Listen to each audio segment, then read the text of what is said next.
നമസ്കാരം. BMC news live കൊച്ചിയിലേക്ക് സ്വാഗതം. വാർത്തകൾ വായിക്കുന്നത് അഞ്ജിത പീറ്റർ.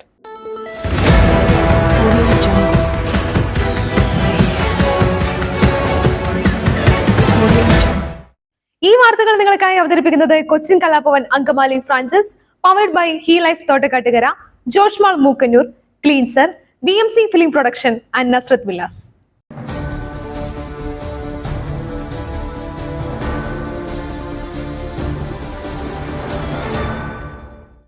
+1 പ്രവേശനത്തിൽ കടുത്ത പ്രതിസന്ധി. മലബാറിൽ മാത്രം 3.25 ലക്ഷം പേർ പുറത്ത്, 1/2 ലക്ഷം സീറ്റുകൾ കുറവ്. സംസ്ഥാനത്ത് +1 പ്രവേശനത്തിൽ 3ാം ഘട്ട അലോട്ട്മെന്റ് കഴിഞ്ഞിട്ടും മലബാറിൽ 3.25 ലക്ഷം പേർ പുറത്ത്. ബാക്കിയുള്ള മെറിറ്റ്, കമ്മ്യൂണിറ്റി, മാനേജ്മെന്റ് കോട്ട സീറ്റുകൾ പരിഗണിച്ചാലും 54,000 സീറ്റിന്റെ കുറവാണ് മലബാർ ജില്ലകളിലായുള്ളത്. 3ാം അലോട്ട്മെന്റ് തീരുമ്പോഴും മലബാറിൽ പ്രതിസന്ധി അതിരൂക്ഷമായി തുടരുകയാണെന്നാണ് കണക്കുകൾ വ്യക്തമാക്കുന്നത്. പാലക്കാട് മുതൽ കാസർഗോഡ് വരെയുള്ള ജില്ലകളിലെ 3.25 ലക്ഷം പേർക്കും ഇപ്പോൾ സീറ്റില്ല.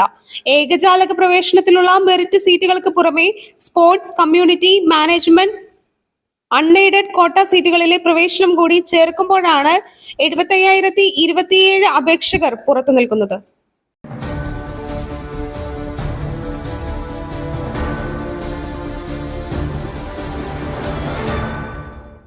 പ്രധാനമന്ത്രി ഇന്ന് ജമ്മു കാശ്മീരിൽ 84 വികസന പദ്ധതികൾക്ക് തുടക്കമിടും.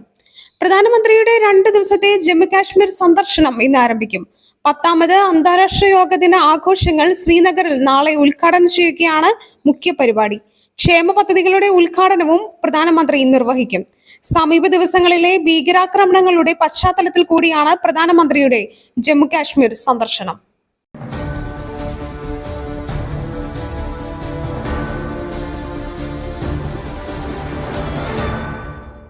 നീറ്റ് പരീക്ഷാ വിവാദം. ചോദ്യപേപ്പർ ചോർന്നതായി അറസ്റ്റിലായ വിദ്യാർത്ഥിയുടെ മൊഴി.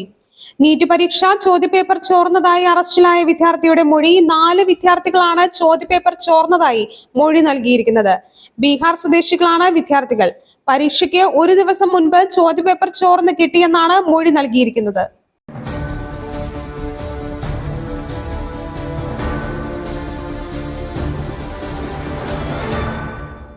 പെൻഷൻ തട്ടിപ്പ്. യൂത്ത് കോൺഗ്രസ് നേതാവ് പഞ്ചായത്ത് അംഗത്വം രാജിവെച്ചു. പെൻഷൻ തട്ടിപ്പ് കേസിൽ പ്രതിയായ യൂത്ത് കോൺഗ്രസ് നേതാവ് പഞ്ചായത്ത് അംഗത്വം രാജിവെച്ചു. മലപ്പുറം ആലങ്കോട് പഞ്ചായത്ത് അംഗം ഹക്കീം പെരുമുക്കാണ് രാജിവെച്ചത്. ഒളിവിൽ കഴിയുന്ന ഹക്കീം പെരുമുക്ക് തപാൽ മുഖേനയാണ് പഞ്ചായത്ത് ഓഫീസിലേക്ക് രാജിക്കത്തയച്ചത്. യൂത്ത് കോൺഗ്രസ് മലപ്പുറം ജില്ലാ സെക്രട്ടറി ആയിരുന്ന ഹക്കീം പെരുമുക്കിനെ കഴിഞ്ഞ ദിവസം പാർട്ടി പുറത്താക്കിയിരുന്നു.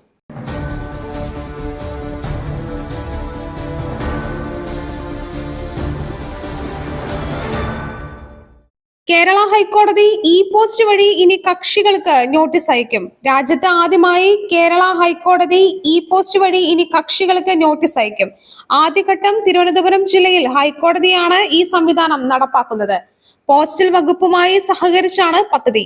ഹൈക്കോടതിയിൽ ഫയൽ ചെയ്യുന്ന കേസുകളിൽ നോട്ടീസ് പുറപ്പെടുവിച്ചാലും കക്ഷികൾക്ക് നോട്ടീസ് കിട്ടാതിരുന്നും വൈകി ലഭിക്കുന്നതും കാരണം കേസ് നടപടികൾ വൈകുന്ന സംഭവങ്ങൾ നടന്നിട്ടുണ്ട്.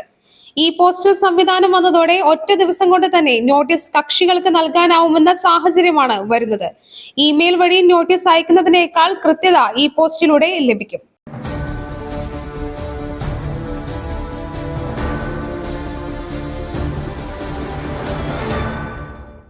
കൊല്ലത്ത് 14-കാരിയുടെ മരണത്തിൽ ദുരൂഹത. ആത്മഹത്യക്കുറിപ്പിൽ യുവാവിന്റെ പേര്. കൊല്ലം ചിതറ പുതുശ്ശേരിയിൽ 9ാം ക്ലാസ്സുകാരിയെ വീടിനുള്ളിൽ തൂങ്ങി മരിച്ച നിലയിൽ കണ്ടെത്തിയ സംഭവത്തിൽ ദുരൂഹത. യുവാവിന്റെ പേരെഴുതി വെച്ച ആത്മഹത്യക്കുറിപ്പ് പോലീസ് കണ്ടെടുത്തു. യുവാവിനെ കണ്ടെത്താൻ പോലീസ് അന്വേഷണം ആരംഭിച്ചു. പോസ്റ്റ്മോർട്ടം റിപ്പോർട്ട് കൂടി ലഭിച്ച ശേഷം തുടർ നടപടികൾ പോലീസ് സ്വീകരിക്കും. അസ്വാഭാവിക മരണത്തിന് കേസെടുത്തിരുന്നു.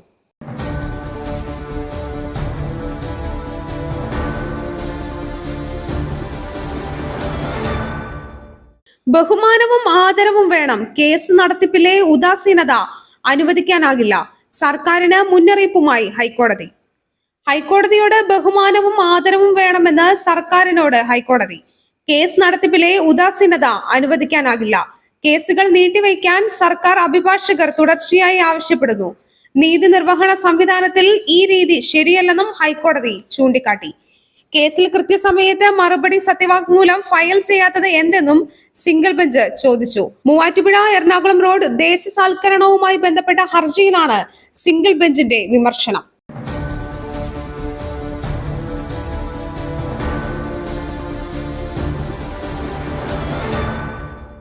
സംസ്ഥാനത്ത് സ്വർണ്ണവില കൂടി പവന് 160 രൂപ വർദ്ധിച്ചു. സംസ്ഥാനത്തെ സ്വർണ്ണവില വീണ്ടും വർദ്ധിച്ചു. പവന് 160 രൂപയാണ് ഇന്ന് വർദ്ധിച്ചത്. ഇതോടെ ഒരു പവൻ സ്വർണത്തിന് 53,120 രൂപയായി. ഗ്രാമിന് 20 രൂപ കൂടി വിപണി വില 6,640 രൂപയായി. പണിക്കൂലിയും നികുതിയും കൂടി ചേരുന്നതോടെ വീണ്ടും വില ഉയരും.